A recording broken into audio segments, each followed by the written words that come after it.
Bonjour Marie. Bonjour. Merci d'avoir répondu à notre invitation. C'est la journée mondiale de l'enfance et c'est pour cette raison que nous vous avons invité car nous voulons échanger avec vous sur cette journée et cette année, comme vous le voyez, qui est très particulière. Oui, je suis d'accord. Cette année a été très particulière à cause de la Covid. Vous pouvez nous rappeler votre fonction ici au sein de la mairie de Sarreguemines? Alors moi, je suis CMJ, c'est-à-dire conseillère municipale des jeunes. C'est exactement pareil que conseil municipal adulte. Alors, quand on est CMJ, on est conseiller municipal jeune, conseillère municipale jeune, collégienne. Et d'ailleurs, vous allez nous dire que veut dire CMJ et comment décrivez-vous cette année? CMJ, comme je l'ai dit avant, c'est être conseiller municipal jeune. Et cette année a été très difficile car la plupart de nos projets ont été annulés ou reportés pour cause du confinement. Du coup, elle a été très particulière et tous nos projets ont été annulés, même avec les écoles, avec les personnes âgées.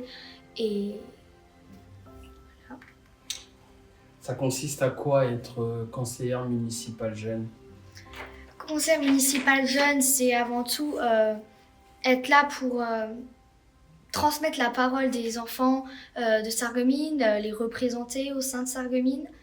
Dire ce qu'on a besoin, s'occuper aussi des personnes plus âgées, faire plein de projets avec les écoles en partenariat avec l'UNICEF et tout ce genre de choses. D'accord. Alors, la ville de Sarreguemines est labellisée Ville Amie des enfants car vous soutenez l'UNICEF en organisant chaque année une action pour défendre les droits des enfants. À cet effet, quelles sont les actions que vous avez déjà menées? Alors, on a déjà fait plusieurs choses, notamment plusieurs spectacles de l'UNICEF, mais la course l'année dernière, le 20 novembre, sur tous ces projets où tous les fonds récoltés seront reversés à l'association de l'UNICEF. Pensez-vous que votre rôle de CMJ vous donne assez de droits ou un pouvoir pour défendre cette cause?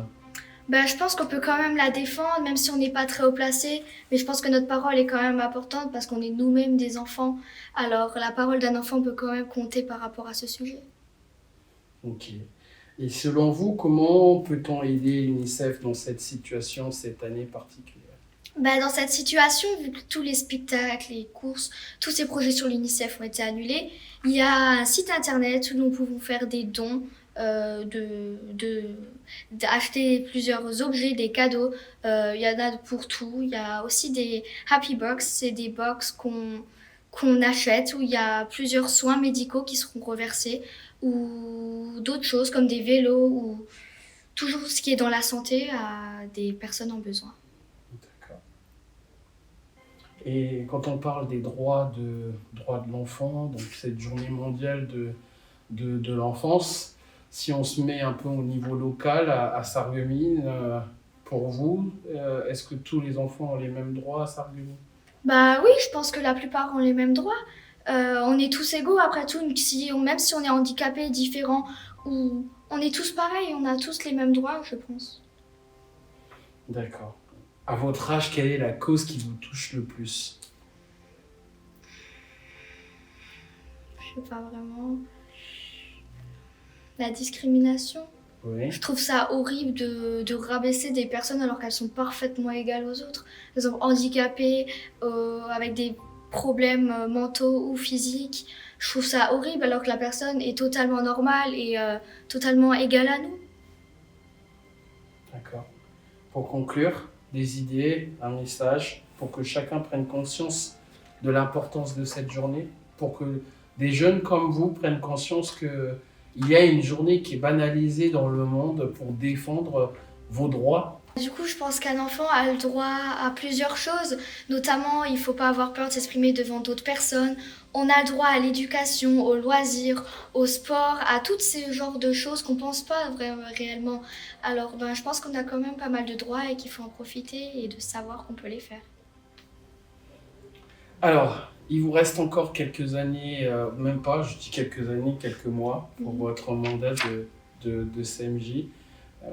Cette année vous a un peu freiné dans votre engagement, mais pour le reste des mois à venir, quelle est comment vous sentez, vous, votre motivation? Est-ce que ça vous donne encore 2 fois plus de courage, de motivation à vous dire, c'est pas grave, il nous reste 6, 7 mois, mais on va se donner à fond et on va tout faire pour aller au bout de notre engagement? Bah ouais, justement, moi je pense qu'on va se donner, on va se donner à fond, vraiment beaucoup plus, parce qu'on a loupé quasiment une année entière de tous nos projets, notamment avec les jeunes, avec les personnes âgées, avec plein de trucs, des activités qu'on avait prévues. Alors je pense que dans l'année qui nous reste jusqu'à novembre prochain, je pense qu'on va vraiment se donner à fond pour accomplir plus de projets que prévus encore. C'est ça le droit d'être CMJ? Ouais, c'est ça.